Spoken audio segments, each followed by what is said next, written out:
Very warm afternoon to everyone assembled here. I, Dr. Rima Kharabe, on behalf of Postgraduate Teaching Department of English, welcome you all to the Centenary Celebration Lecture Series of Rashtrasant Tukdoji Maharaj Nagpur University. I request everyone to rise in honor of Vidyapit Geet.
World to accept it, not merely to know it.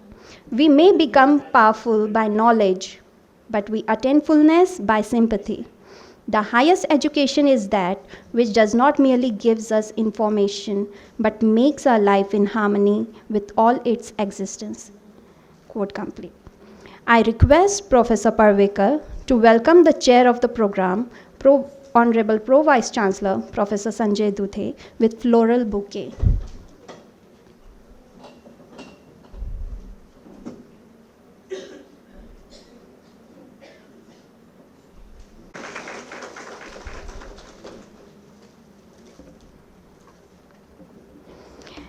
I request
I request Professor Parvekar sir to make introductory remarks.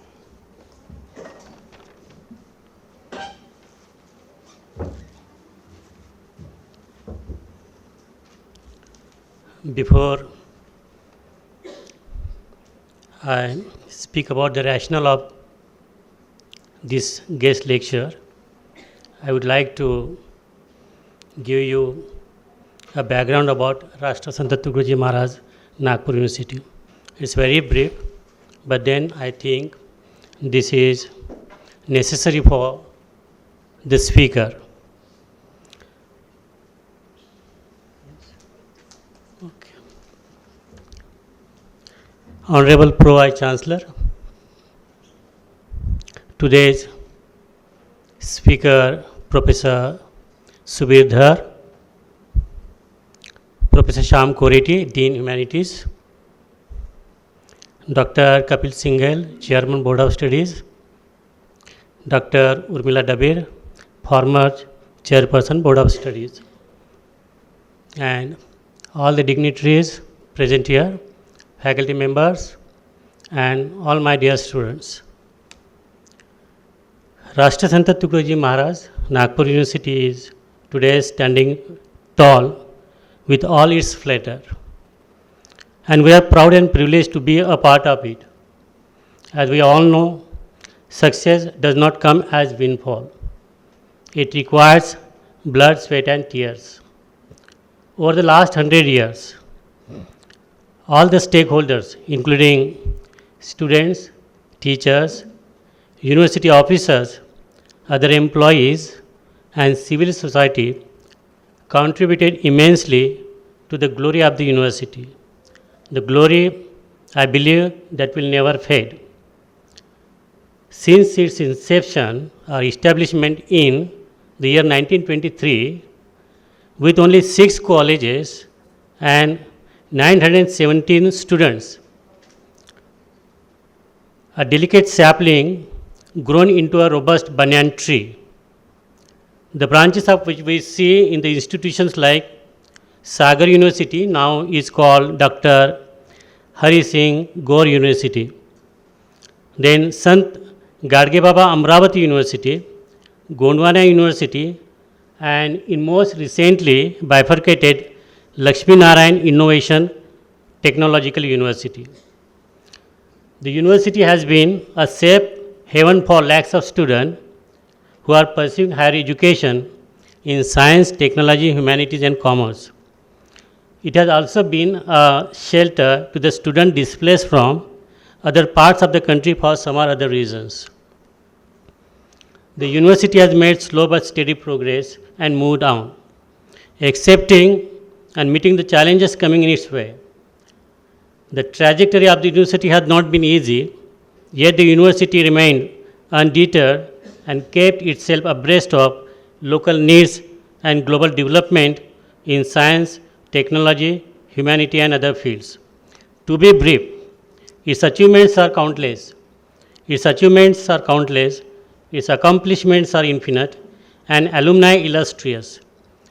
We have the alumni like Prime Minister Sri P.V. Narasimha Rao, Justice Muhammad Hidayatullah, Sri R.S. Gavai, Supreme Court Justice Sharad Bobde, incumbent Union Minister Nitinji Gadkari, incumbent Deputy Chief Minister Sri Devendraji Fadnavis.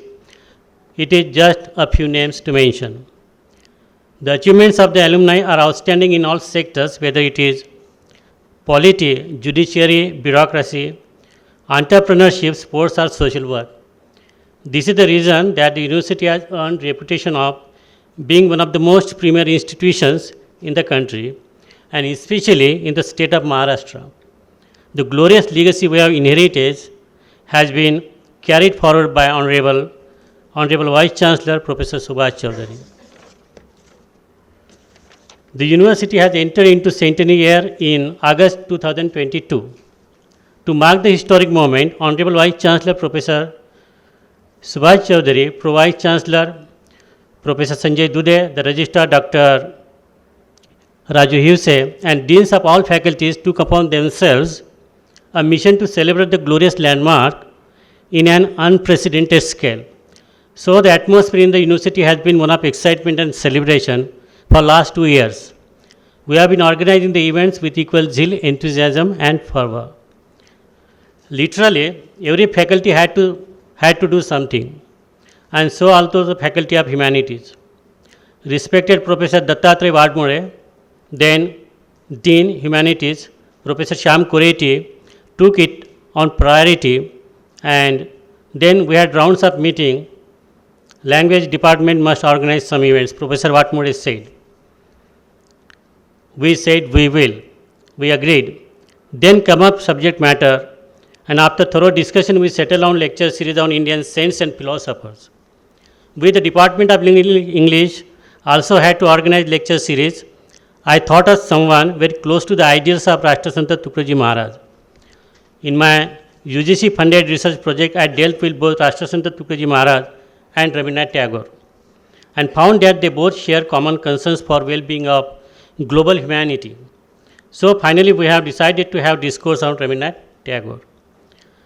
Rashtrasant Tukaji Maharaj in his Gram Gita promotes ideals like self-reliance, freedom, equality, education, harmony, elimination of untouchability, protection of natural environment, and national spirit, to name a few. When we go through his verses, we feel like we were reading the preamble of Indian Constitution. He says, "Let there be fraternity, let all creeds, sects, and castes be united, let there be freedom, let there be harmony, and let us respect human dignity, and let us uphold the spirit of nationalism." Rabindranath Tagore, being the only Indian Nobel laureate in literature, has global impact, and his Gitanjali, for which he received Nobel Prize, is the crux of his philosophy. Like Rashtrasant Tukaji Maharaj, Tagore also addresses universal human concerns. In his much acclaimed Gitanjali, we find a unique confluence of spirituality and nationality.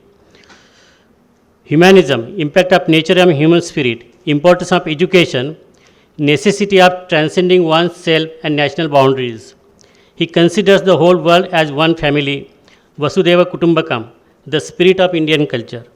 This is the shared global vision also of G23, recently hosted by Government of India, One Earth, One Mission, and One Future.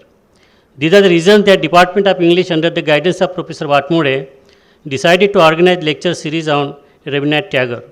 To set the tone of this speech, I would like to say a few lines from Gitanjali. While invoking God, Rabindranath Tagore says, "Thou hast made me endless. Such is thy pleasure. This frail vessel, thou emptiest again and again, and fillest it ever with fresh life."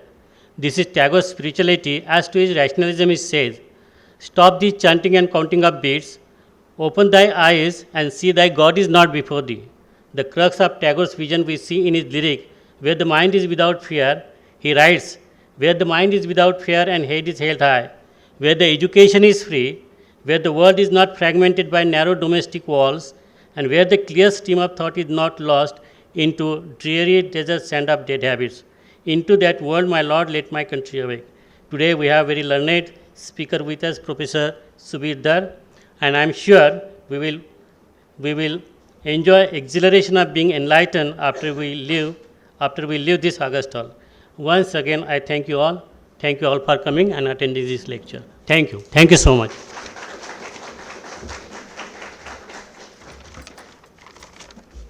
Thank you, sir. I request Professor Parvekar, sir, to welcome Koreti, sir.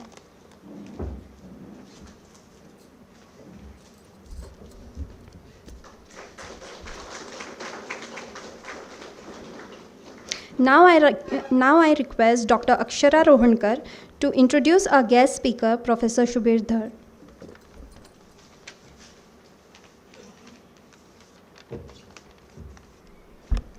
A very good afternoon to the dignitaries on the dais and to one and all present here. I now present a short introduction of Subir Dhar sir. Professor Dr. Subir Dhar is an internationally renowned scholar who has taught for nearly 35 years in Rabindranath Bharati University, Kolkata, India.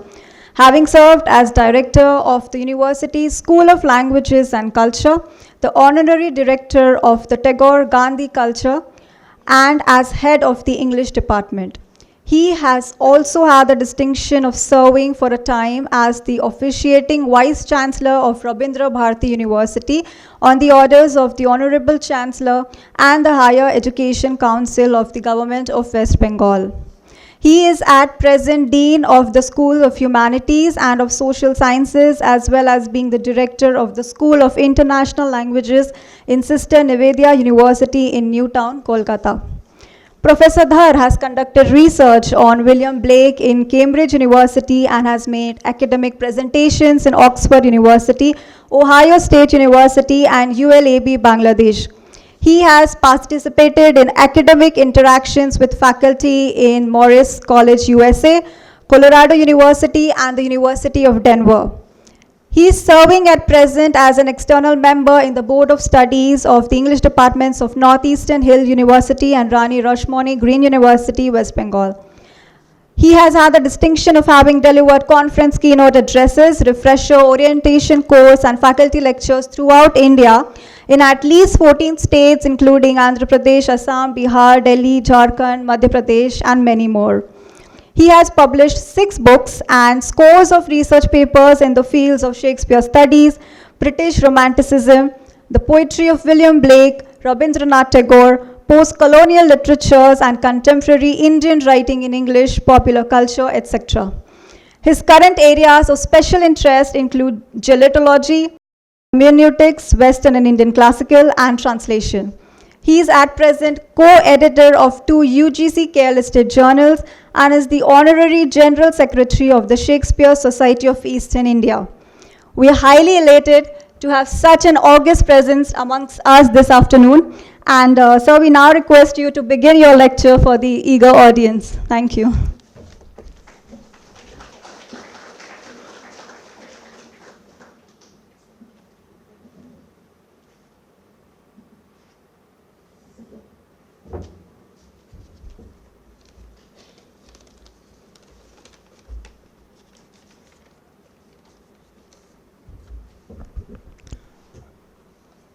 Respected Pro-Vice Chancellor, sir, most respected Registrar, sir, the head of the Department of English of this university, I stand before you with a sense of privilege, a deep sense of regard, and a feeling of honor to address my words to you.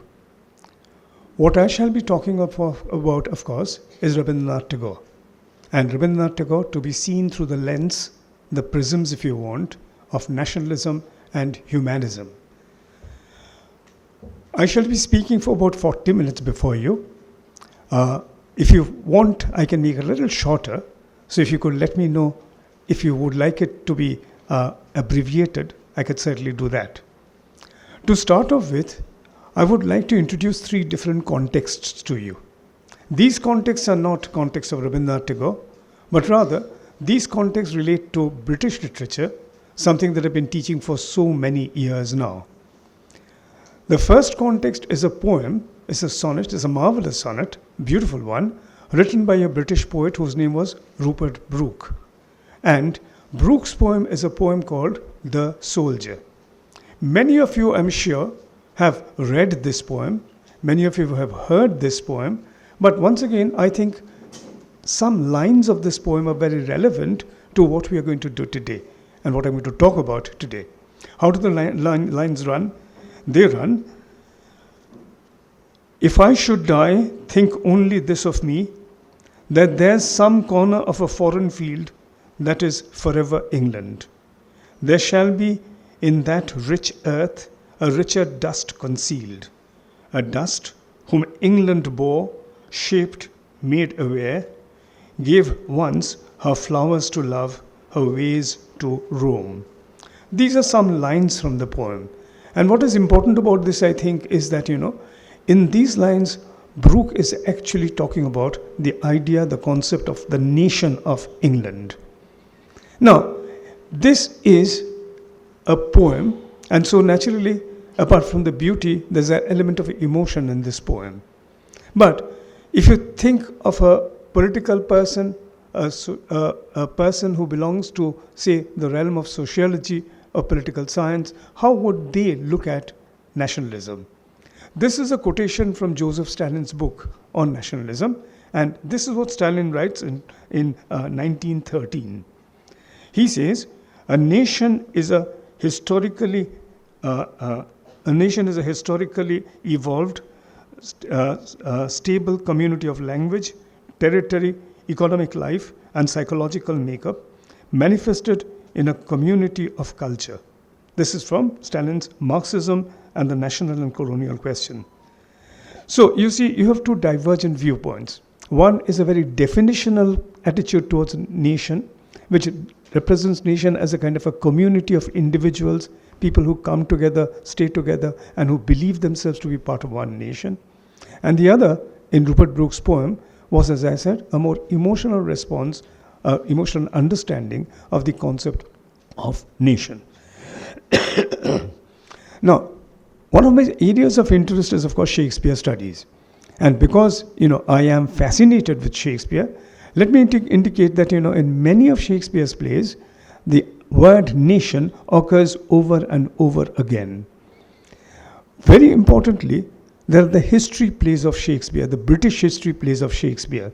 And there, once again, you have the beginnings of British nationalism. People say that Shakespeare actually created the idea of the nation of England. And that's largely true. I'll give you one or two examples. First, you see, there is a play called Henry V. And in this play, Henry V, once again, Shakespeare makes the king, King Henry V, talk about the nation of England. There are other plays as well. The comedies, the tragedies, the last plays or the romantic romances, the whole range of them. And in all of them, nation becomes a very operative word. So you see, once again, from Shakespeare and in Shakespeare, you have the beginnings of the growth of the concept of the idea of the nation in the Western civilization.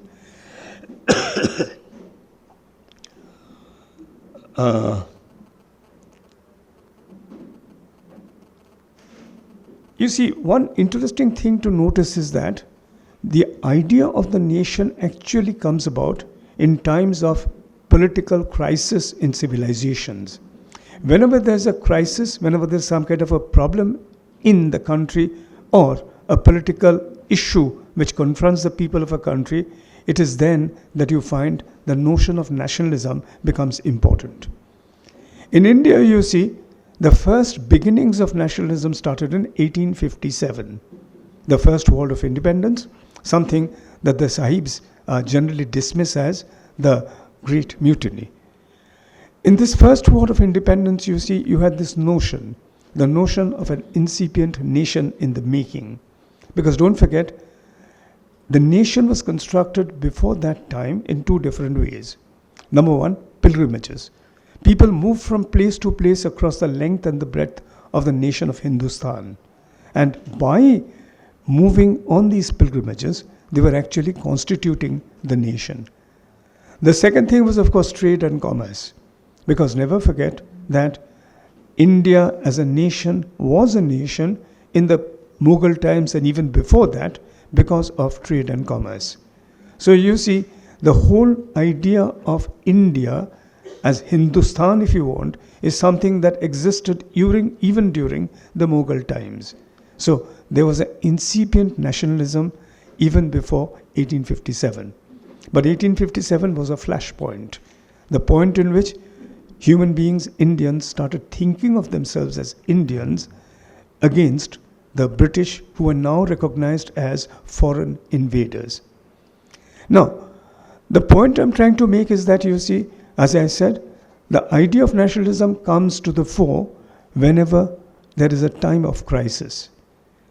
In India, less than 50 years after 1857, there was 1905. And in 1905, you see, Lord Curzon decided to divide Bengal. This was the so-called partition of Bengal, about which you all know. This was important. Why? Because at this time, once again, you see, there was an outburst of incipient nationalism.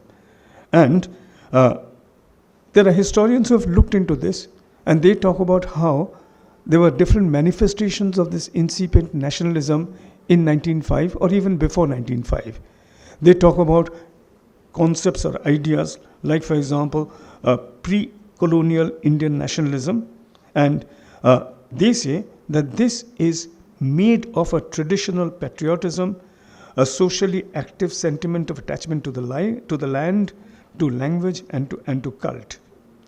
You know, this was true because if you think of it, ideas, terms like Desh, Watan, or Nadu, these notions came to the forefront, and the people of India started thinking of themselves as Indians. At this point, let me give you an example from contemporary Indian writing in English. One of the most famous novels and one of the most magnificent novels of the late 20th century, in fact, I think is one of the greatest novels written in English in the late 20th century, is a novel called Midnight's Children, written by Salman Rushdie. Now, if you read that novel, it begins with a marvelous note. It says that the time is 15th of August, and the date is 15th of August, and the time is 12 at midnight. And Rushdie says, if you think of the hands of a clock, at 12 o'clock, the hands merge together, they come together.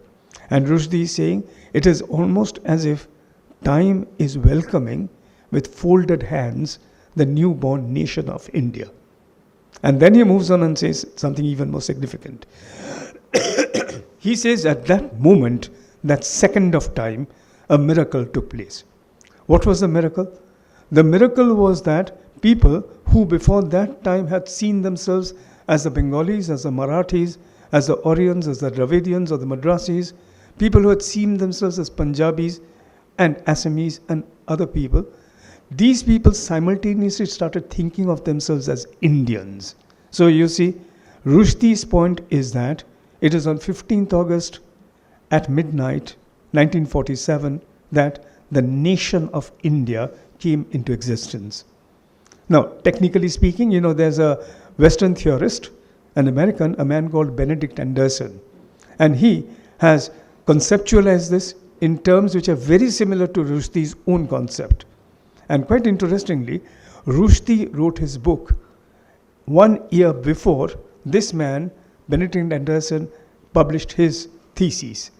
The idea that nationalism is imagined community, that we all imagine ourselves to be the residents, to be the members of a community, of a nation.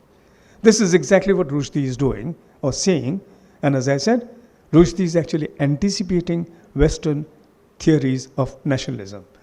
But let's move on.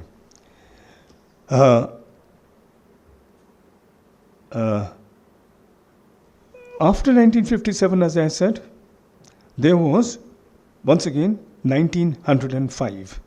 In 1905, what really happened was that there was this uprising, a kind of a flaring up of the notion of nationalism, particularly in Bengal.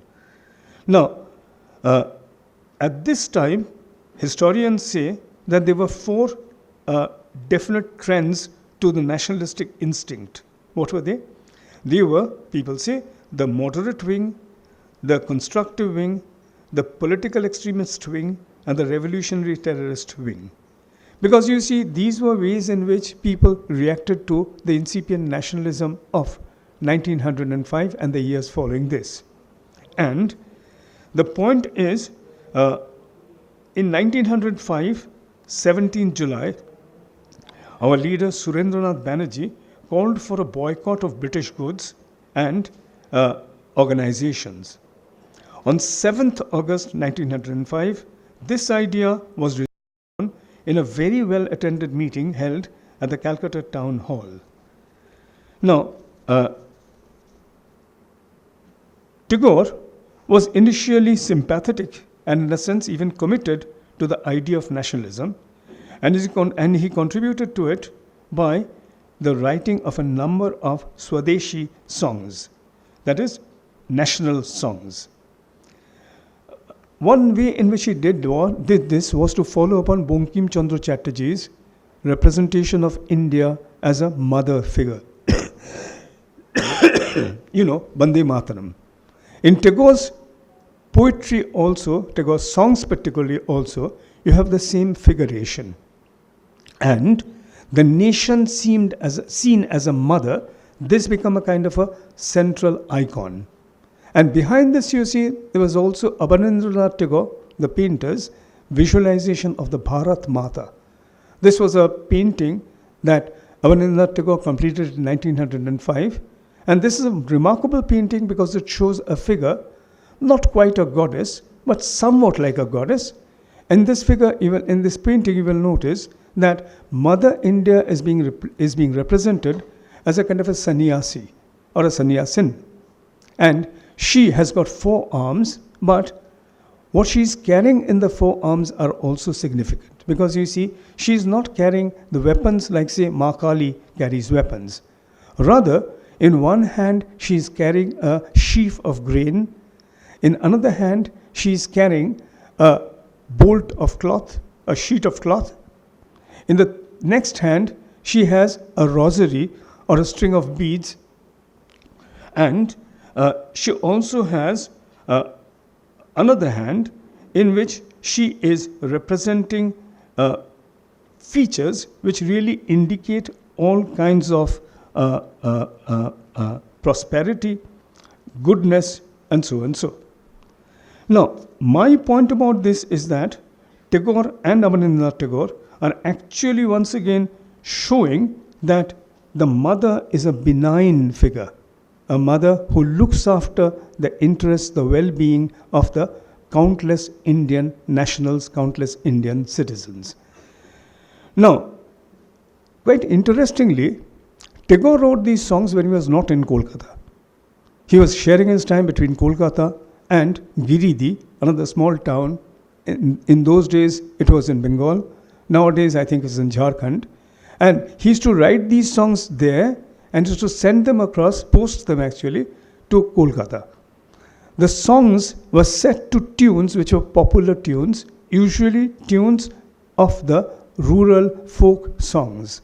And so you see, people could read these songs, they could learn the tunes quite simply, and they could sing these songs. Incidentally, on 16th September 1905, Tagore himself led a procession from the Federation Hall in central Kolkata to Bagh Bazar, which is in North Kolkata, and Tagore himself sang these songs in the procession. So you see, once again, Tagore's commitment to the idea of nationalism was something not only incidentally, but something deeply committed, deeply true to his own sense of realization of what nationalism is about. Now, allow me to quickly look at one or two of Tagore's Swadeshi songs to indicate his imagining of the nation in terms of a familiar universalized figure, that of the mother. These are lines from the song Ebattor Moragange Ban Esheche, and the English translation runs, "Now in your dried up river the tide has risen. Float your boat in the name of the mother. O boatman, where's the boatman? Call out with all your strength. O untie the ropes, unfurl the sails, never mind whether we live or die." Look at the first line once again. "Now in your dried up river the tide has risen. Float your boat in the name of the mother." The mother becomes the central icon here.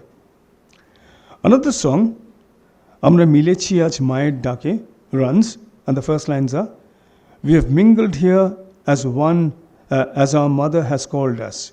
We belong here. So why should we leave our brother as a stranger? All the sons of our land, let's gather together and meet our mother." Now, consanguineous with this Matri Vandana was Tagore's nephew Rabindranath Tagore, whose painting Bharat Mata already has been talked about. And you see, the point is, one interesting digression which I would like to make here is that, if you think of this representation of the mother as a figure, associated with this another figure is another concept in the patriotic songs of many countries, many nations, including Tagore. What are these? The concept is what I called eco-nationalism. And what do I mean by that? What I mean is that if you look at the three national anthems that Tagore is said to have been associated with, obviously Jana Gana Mana in our own nation, Bangladesh's Amar Sonar Bangla, and third, Sri Lanka Mata, which is the Sri Lankan national anthem. The third, some people say that Tagore wrote it. Some people say, no, Tagore didn't write it, but he inspired it, which may be a fact because you see, the writer of that national anthem was a student of Tagore in Shantiniketan. And the whole point is, it has got a Tagorean flavor to it. And my point is, in all of these depictions, in all of these national anthems, there is a depiction of the country, the nation, either in terms of a mother and also in terms of Shushamulang, that is, fruitfulness, beauty, greenery, plenitude. Now you see, in other words, nature itself and the mother trope are becoming united. And you see, in a lot of patriotic songs, you have this representation of the nation in terms of greenery, in terms of fruitfulness, in terms of rivers, in terms of mountains, and so and so. In other words, you see, there's almost a kind of an ecological imagination at work here. And one can perhaps think of this kind of utterance, this kind of a presentation in terms of what can be called an eco-nationalism. But anyway, that's a digression. Let me come back to the things that I was talking about. You see, after 1905, the next important date in Tagore's consciousness is 1908. Why?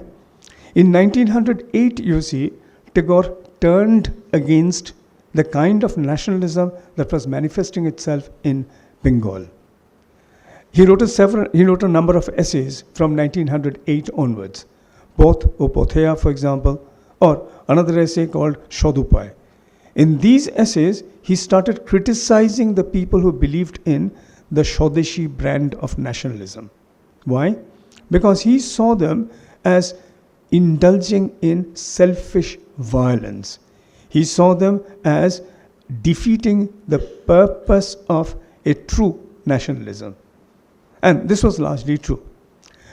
Let me give you an instance, a quotation from a news item that was published in the Statesman on this is 11th September 1905. This is what the news item says, and I quote: "The Bengali boycott during the past 4 days has taken a prodigious bound forward. Stoutish students mount guard upon the British shops to scare away native customers, and a Bengali gentleman who purchased a bicycle was set on by a number of men who still threaten to punish him directly he peeps out of his house. A government official high up in our society purchased some British goods and has so much angered the ferocity of the patriots that he has been flooded with anonymous letters saying, quote, government will make him a Maharaja, unquote. Anybody issuing from a shop with British goods in hand is hailed. Ho, you there? Just a minute. And after a bit of fooling, the parcel is taken out of his hand quite politely and burnt on the spot. That was a news item.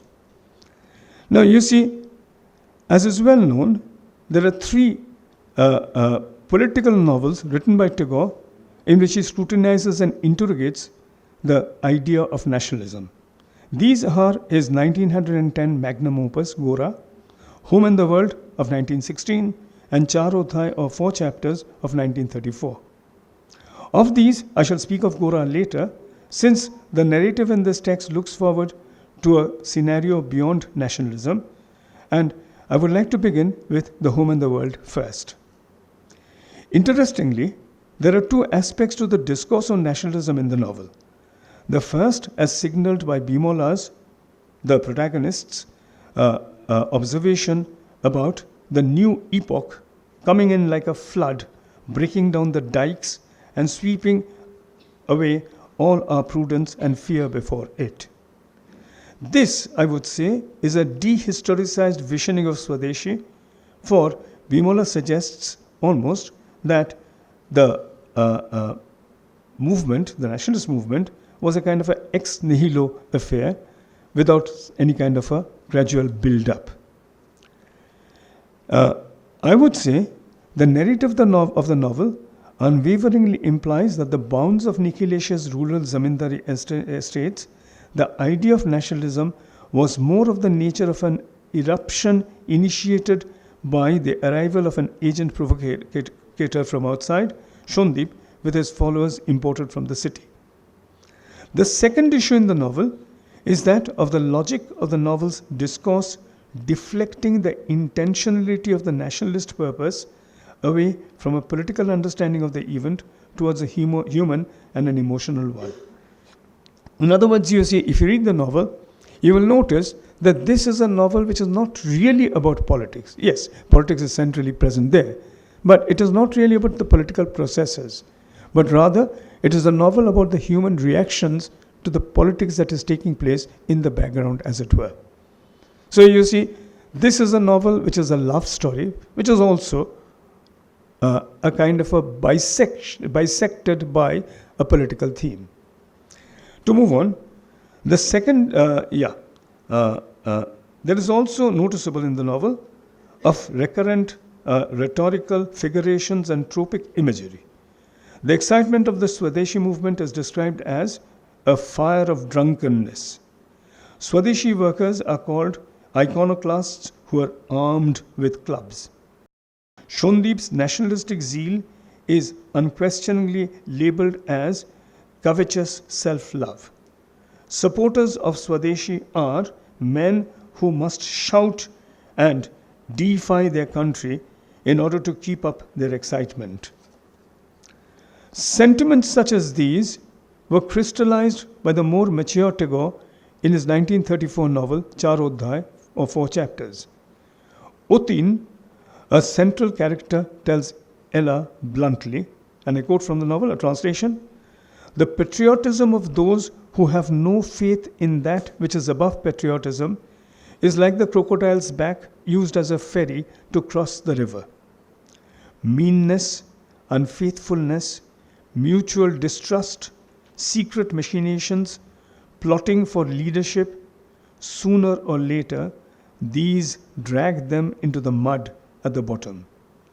That the life of the country can never be saved by killing its soul is the monstrously false doctrine that nationalists all over the world are bellowing forth stridently. My heart yearns to give it effective contradiction." And then, earlier, in 1917, there was published Tagore's book, Nationalism. Written in English, it was read all over the world. And the poem came to be criticized in Japan, Russia, USA, UK, Germany, Spain, China, Yugoslavia, Poland, Turkey, as well as in India. What did Tagore write there? Tagore wrote, and I quote, "India never had a sense of nationalism." And he said, he criticized the West for its organizing selfishness of nationalism. These are important things. So you see, 1917, Tagore is coming to the realization that India never had nationalism, and that this is a Western concept which had been imported, a kind of a derivative discourse. And this is what Tagore is clearly illustrating, showing, indicating in 1917.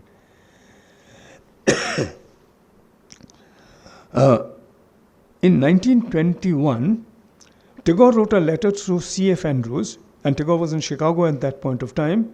And he says, "We have no word for nation in our language." This is a very important statement. We have no word for nation in our language. In other words, Tagore is saying etymologically, the Indian consciousness has got no notion, no idea of nation.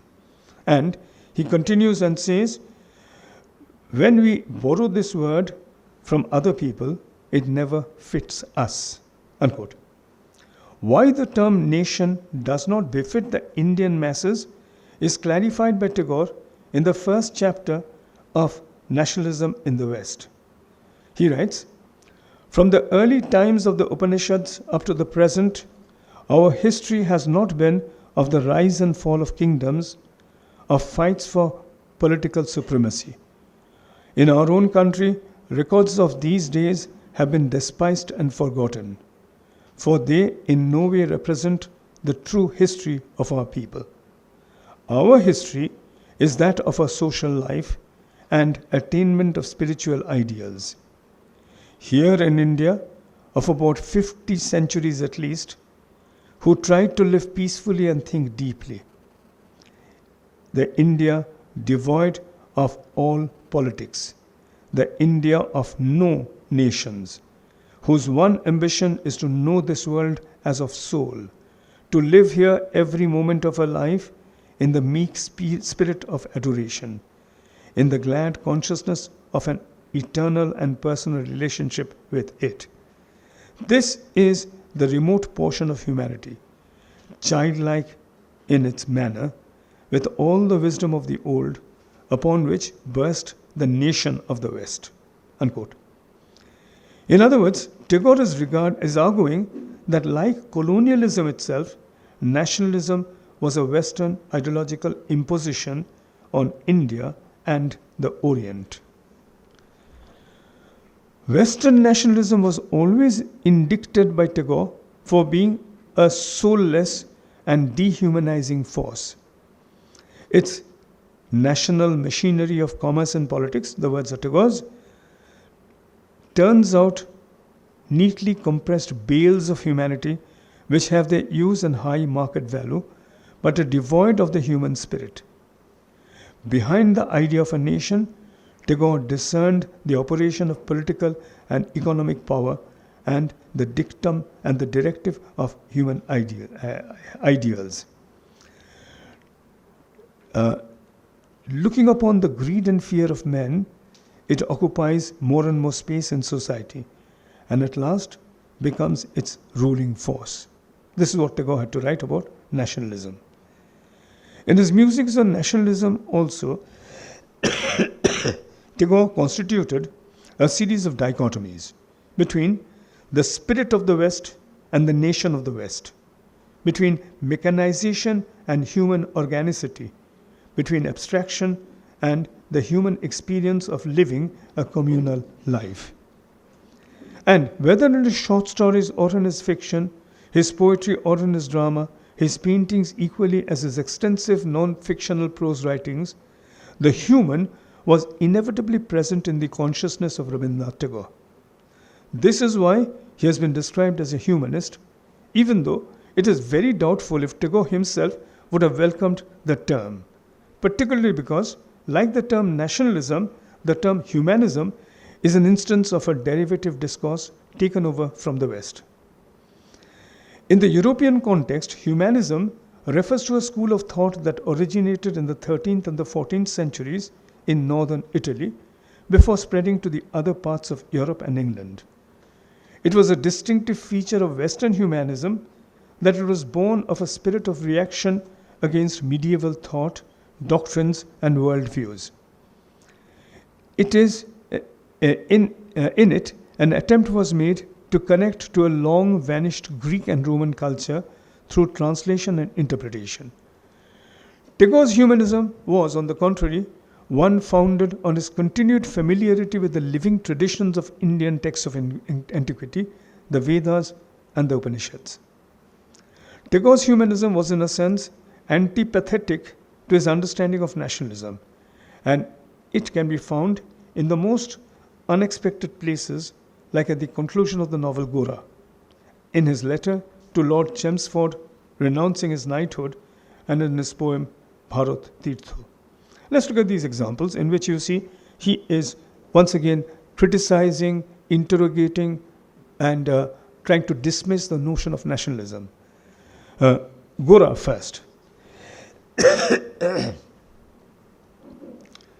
At the conclusion of this novel, the orphan child of an Irish couple, a mother and a father, who were killed during the 1857 uprising, brought up in a Brahmin's family, suddenly awakens to the realization that his foster mother Anandamoyi is the epitome of India as an all-embracing, all-forgiving mother himself. And Gora says at the end of the novel, quote, "Mother, you are my mother. You have no caste, you make no distinctions, and know no hatred. You are only the image of our welfare. It is you who are India." Let's look at the other poem that I was talking about, that is Bharat Tirtho. In English translation, it's called The Indian Pilgrimage. And Tagore is writing here. He says, "Here Aryans, non-Brahmins, Dravidians, Chinese, Sakas, Hunas, Pathans, Mughals, in one body look, were united. All shall give and take, mingle and be mingled in. None shall depart dejected." So once again, the idea is that the nation of India is all welcoming. Here there are no divergences. People have come in waves. They came as foreigners, they came as invaders, but ultimately they were assimilated to the texture of the Indian reality, the texture of Indian nationalism itself. Once again, Tagore is really moving beyond nationalism into a larger philosophical speculation of humanism. An idea of humanism, of such a deep sense of shared humiliation with millions of his other countrymen, also resounds in Tagore's letter renouncing his knighthood. What did Tagore write? And I quote, "The very best I can do for my country is to take all consequences upon myself in giving voice to the protest of the millions of my countrymen surprised into a dumb anguish of terror. I, for my part, wish to stand shorn of all special distinctions by the side of those of my countrymen who, for their so-called insignificance, are liable to suffer degradation not fit for human beings." If you look at this phrase, for example, "I, for my part, wish to stand by the side of those of my countrymen." Once again, you see, Tagore is seeing the nation as humiliated. Tagore is seeing the human beings of our country, of our land, our nation, as people who have been oppressed. And he says, I want to stand with them, I want to stand beside them. Once again, a notion of the transcendence of selfhood and a kind of a participation in the greater consciousness of the humanity of this nation.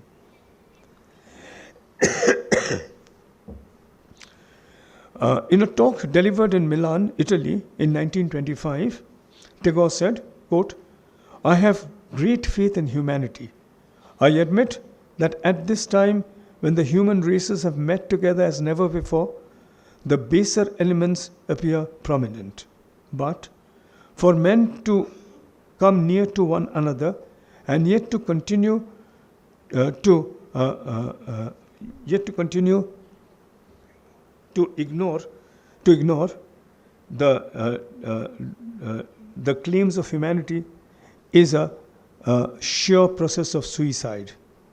We are waiting for the time when the spirit of the age will be incarnated in a complete human truth, and the meeting of men will be translated into the unity of man." Now this was 1925, hardly 10 years after the First World War. And this is Tagore's message to humanity.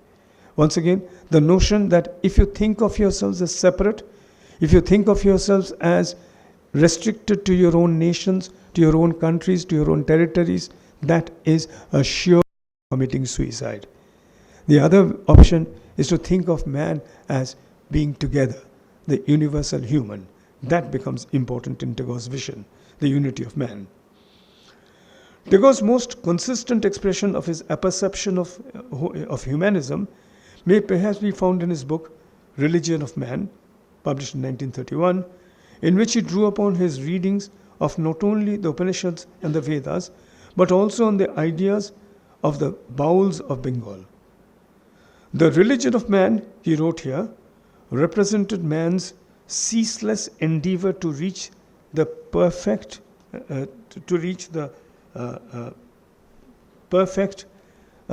in great thoughts and deeds and dreams, in immortal symbols of art, revealing his aspiration for rising in dignity of being.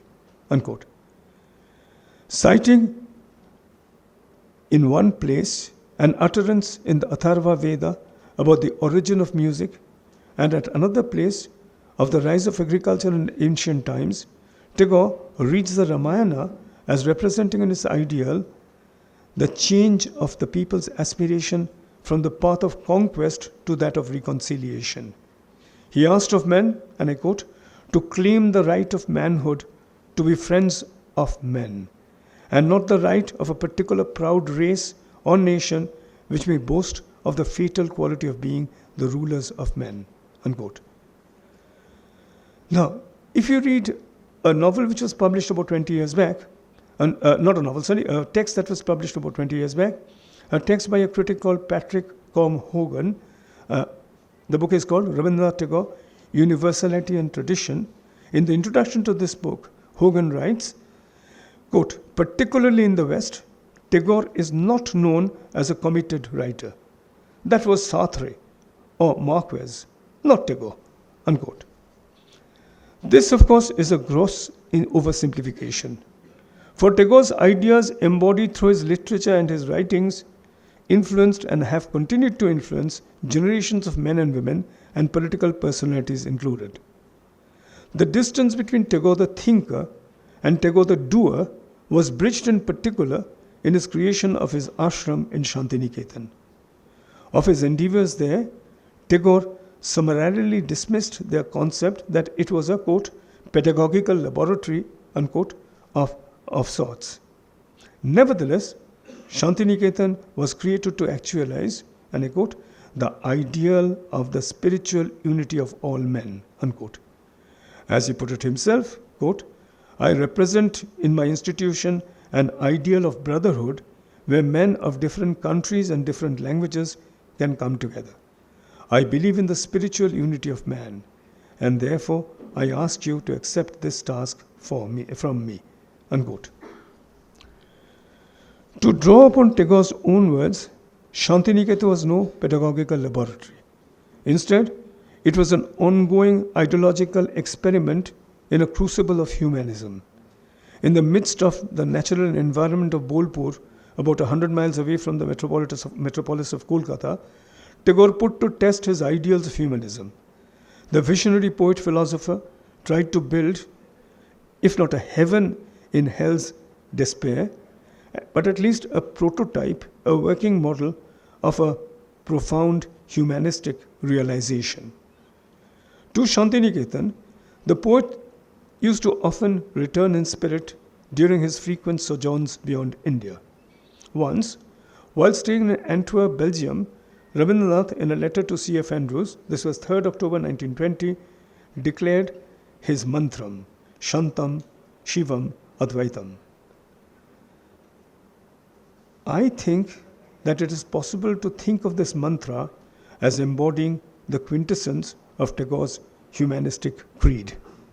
Tagore was, of course, a thinker. He was a poet. He was not really, in the technical sense of the term, a man who wanted to change political realities in his nation, in his country. But at the same time, the words of Tagore continue to resound through the ages. The words of Tagore are still relevant to us in the 21st century. As we look forward to a world order in which India is going to be a proud achiever, a proud member. We have to realize that this brotherhood of man that we are now thinking about, this future in which there will be no conflict, but a kind of a meeting of similar minds, a meeting of hearts and spirits. This is the ideal that Tagore expressed in his concept of humanism. Thank you very much.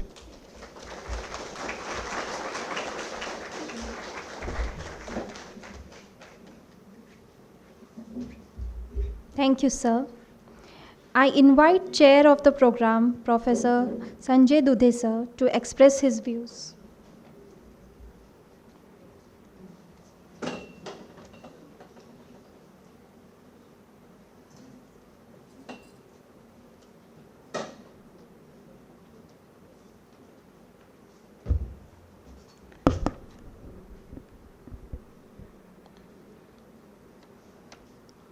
My pranam to Rashtrasant Tukurji Maharaj,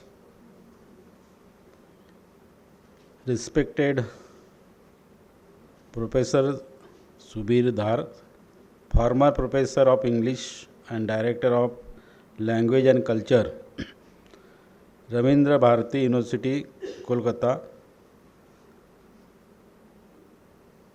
Professor Dr. Shyam Koretti and Professor Sanjay Palwekar, Professor Dr. Shende, my friend Professor Dr. Nim Sarkar, Dr. Dabir Madam, Chairman BUS Dr. Singhal Sir, and other respected faculties, members, and my dear students.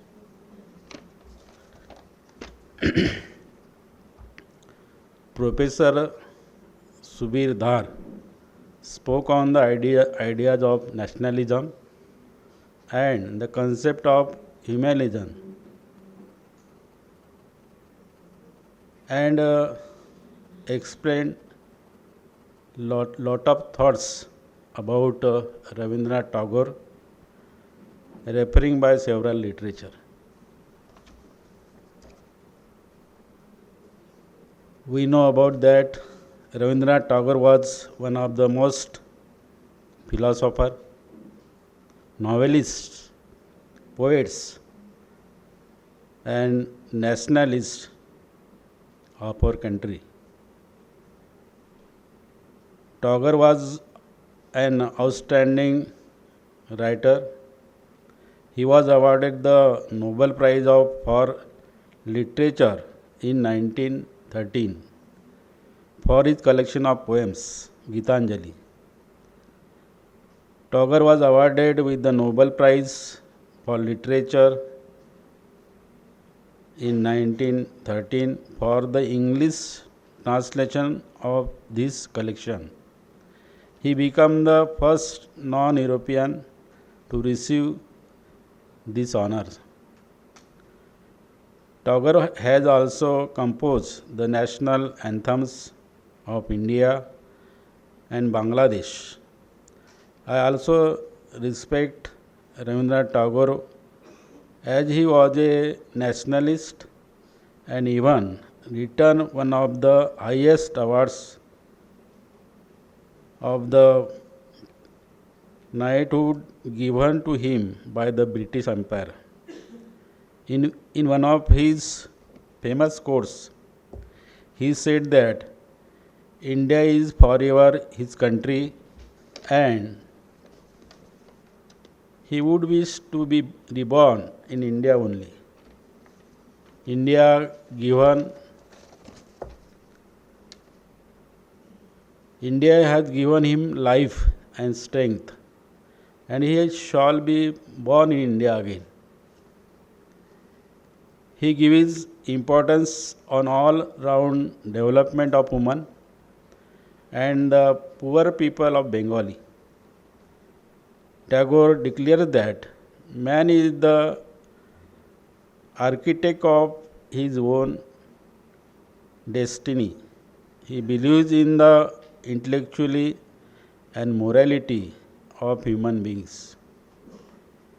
Rabindranath Tagore the great poet, playwright, and nationalist, took his last breath on the 7th August 1951 in his home in Calcutta. He was a man of vision and quality. The modern generation can learn a lot of life lessons from Tagore. He quoted that, "I slept and dreamed that life was a joy. I awake and saw that life was service. I acted and behold, service was a joy."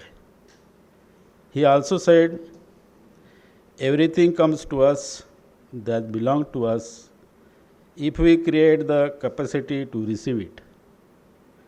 So today's series is based on topic Rabindranath Tagore's on nationalism and humanism. Is very relevant and important for all of us. And all the intellectuals and students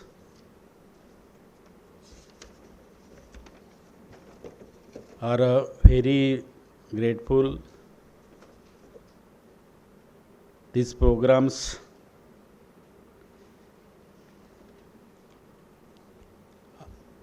are very fruitful, and I also thanks again all of us. Thank you very much.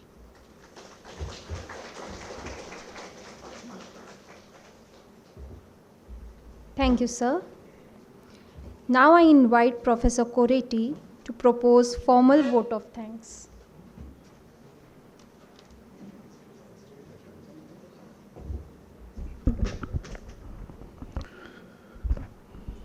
Good evening, everyone. It's my pleasure to be on the dais to propose vote of thanks on behalf of Rashtrasant Tagore Maharaj, Nagpur University, as well as the Department of English, Rashtrasant Tagore Maharaj, Nagpur University.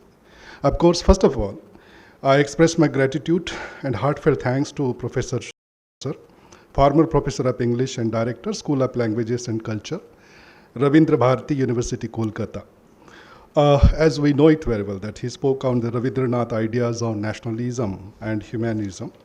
Indeed, it was a period which was experienced by our forefathers probably as a dark age. We know it very well. And during that uncertain kind of the time periods that, however, Tagore was writing continuously, and he was the person who was defining the things, redefining the things, and drafting and redrafting the ideas of humanism and nationalism through his literature, we could say like that. And therefore that, thank you very much, sir, for your wise words of wisdom and thought-provoking interpretation on Tagore's notion of nationalism, ideas on humanism during the colonial period. I'm equally thankful to our Honorable Vice Chancellor, Dr. Subhash Chaudhary, sir, for giving us permission to conduct this program, to support. He has also supported, and not only that one, but encouraged us to conduct this centenary celebration lecture series. So I am thankful to him in absentia. Equally, I am thankful to Honorable Dr. Sanjay Dudhe, sir, Pro Vice Chancellor of this university, for chairing this session, lecture series, and for his kind words of guidance. I would like to express my sincere thanks to Raju Hivse, the registrar of this university, for kind administrative support and to conduct this program. I would like to extend my gratitude to the teachers present here today from the English department and the history department. Apart from them, the dignitaries in front of me, like the Dr. Singhal sir, Dr. Nim Sarkar, Dr. Dabir madam, Dr. Shende, and all the faculty members from the different faculties of the Rashtrasant Tagore Maharaj, Nagpur University. Indeed, this program would not have been successful without the support and participation of the students from this university and different departments like history and the English. And therefore, I also would like to extend my gratitude towards the all the participating students and the teaching faculty to make this event a grand success. Finally, I would like to express my sincere thanks to everyone who is present here today, media personals and the other officials of the Nagpur University. Thank you very much.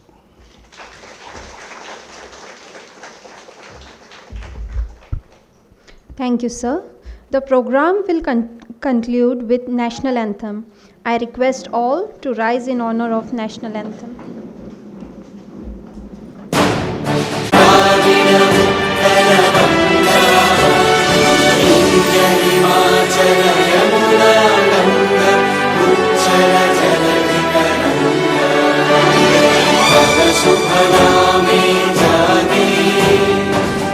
Shubh